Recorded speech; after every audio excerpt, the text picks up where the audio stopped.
Kerala. As you know, Mr. Arun Jaitley is the Defence Minister and the Finance Minister, holds two very important portfolios, but he still has the time to go and do politics in Kerala.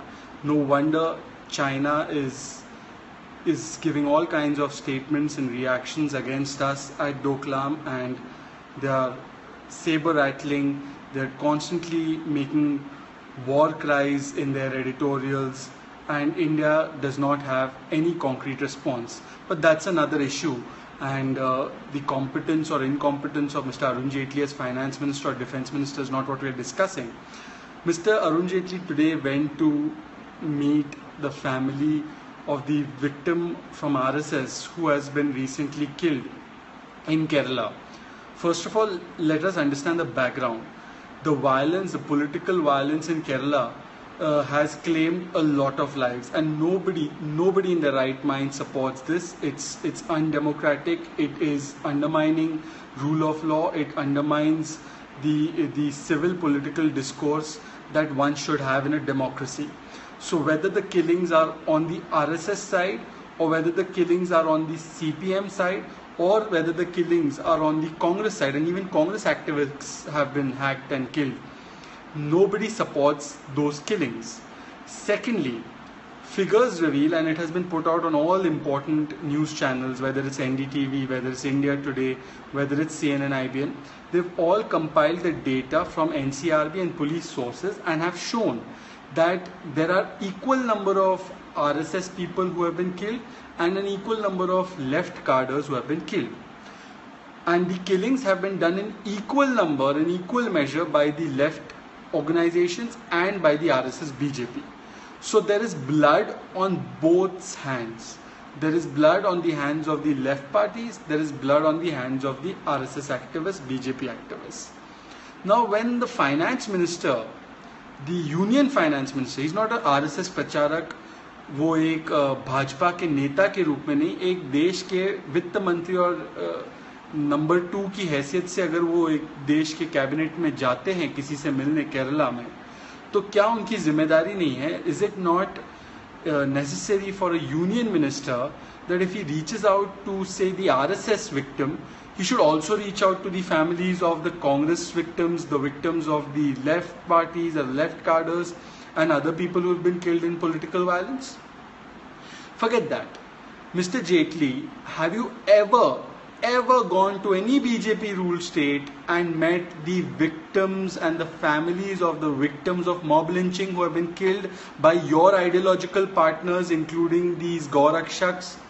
In Jharkhand, there have been more than 17-18 incidents. People have lost lives. Pehlu Khan in Rajasthan, Zafar. What about the Dalits of Una? What about the killing of Ravinder in Delhi? That was on the issue of Swachh Bharat. He was trying to stop people from urinating on the road. Did the Prime Minister ever tweet for Akhlaq, whose son was in the Air Force? But the Union Minister for Culture, Mr. Mahesh Sharma, went and wrapped the body of the accused killer of Akhlaq in the tricolor. So if anybody has been selective, Mr. Jaitley, अगर किसी ने चयनात्मक रूप से इस issue को उठाया है तो वो लोग आप हैं. आपने कभी भी उन मॉब लिंचिंग के विक्टिम्स के लिए बात नहीं की, ना उनसे आप मिलने गए, जबकि ये हत्याएं भाजपा शासित राज्यों में हुई और भाजपा और संघ परिवार से जुड़ी हुई तंजीमों का इनमें हाथ था. आप केरला पहुंचे तो केरला में आपका एक धर्म था कि आप न केवल आरएसएस में, हम लोगों को उनसे पूरी हम लोग उनके साथ उनके तरफ सहानुभूति रखते हैं, पर क्या ये आपकी जिम्मेदारी नहीं थी कि आप लेफ्ट कार्डर्स जिनकी हत्याएं हुई है, जो कांग्रेस के कार्डर्स हैं जिनकी हत्याएं हुई, उनसे भी मिले? आपने खाना पूर्ति के लिए अपने प्रेस कॉन्फ्रेंस में कह दिया कि हाँ जिनको मिलना है मिल ले, पर यह आपकी जिम्मेदारी नहीं थी कि आप पहले ही वहां पे जाते और उनसे भी मिलते, इनसे भी मिलते? और दूसरी बात मैं आपसे पूछना चाहता हूं, आज केरला के सीएम को गवर्नर ने समन किया. ऑब्वियसली केंद्र की सरकार के इशारे पे उन्होंने केरला सीएम को समन किया कि ये आरएसएस वालों की हत्याएं हो रही है. मैं पूछना चाहता हूं, इतनी मॉब लिंचिंग्स हुई, इतने लोगों को मारा गया गौ हत्या के नाम पे, लव जिहाद के नाम पे, बच्चे चुराने के नाम पे, आजकल वो एक दलित महिला को चोटी काट के आरोप में दायन बताकर मार दिया गया। रविंदर जिसकी मैं बात कर रहा हूँ, उसको स्वच्छ भारत वो इम्प्लीमेंट कर रहा था, उसको मार दिया गया। इसके अलावा आयु पंडित को मार दिया गया, जहां पे आपकी सरकार है। तो आपने इनमें से किन लोगों के लिए ट्वीट किया, इनमें से किन लोगों को आप मिलने गए, और कब वहां के गवर्नरों ने, वहां के मुख्यमंत्री, तो ज्यादातर बीजेपी के मुख्यमंत्री, उनको समन करके पूछा कि ये क्या चल रहा है प्रदेश में। और फिर से मैं आपको बता रहा हूं, जितने आरएसएस के काडर मरे, एक भी आरएसएस का काडर मरा, हमें दुख है। हमने बार बार अलग अलग मंचों से आरएसएस के लोगों से कहा है कि देखिए, अगर आपकी सुरक्षा खतरे में है केरला में या बंगाल में या जहां पे भी, तो एक कानून हम लोग सब लाते हैं मॉब लिंचिंग के खिलाफ, जिसका नाम मासूका है। इससे आपकी लिंचिंग केरला में भी रुकेगी, बंगाल में भी रुकेगी। ये मैंने ट्वीट भी किया था राकेश सिन्हा जी को, जो आरएसएस के विचारक है, उनको टैग भी किया था। मैंने कई बार प्रेस में रिलीज भी जारी किया कि हम लोग आरएसएस के लोगों की जो हत्या हुई है उसको कंडेम करते हैं, हम डिमांड करते हैं कि मासूका लागू हो, जिससे इनकी भी सुरक्षा हो। हम लोगों ने बार बार हर पॉलिटिकल वायलेंस को, हर तरीके के वायलेंस को, चाहे बंगाल में जो दंगे हुए उसको भी कंडेम किया। पर यह कैसा आपका पैमाना है कि बंगाल में जब दंगे होते हैं और एक आदमी की मौत होती है, कुछ आदमियों की मौत होती है, तो उसके लिए ममता बनर्जी जिम्मेदार है, उसके लिए भाजपा खड़ी हो जाती है। पर गुजरात में 2000 लोग मर जाते हैं, उसके लिए नरेंद्र मोदी जी जिम्मेदार नहीं थे और उसमें भाजपा खड़ी नहीं होती, उसके लिए कभी भाजपा माफी नहीं मांगती। उस पर भाजपा अगर कोई बात करता है तो कहती है भाजपा मूव ऑन। तो ये क्यों होना चाहिए? ये जो आपका डबल स्टैंडर्ड है, ये जो आपका चयनात्मक तरीका है कि कुछ लिंचिंग्स सही है और कुछ लिंचिंग्स गलत है। आरएसएस वाले की लिंचिंग हो तो वो गलत है, आप वहां तक पहुंच जाएंगे।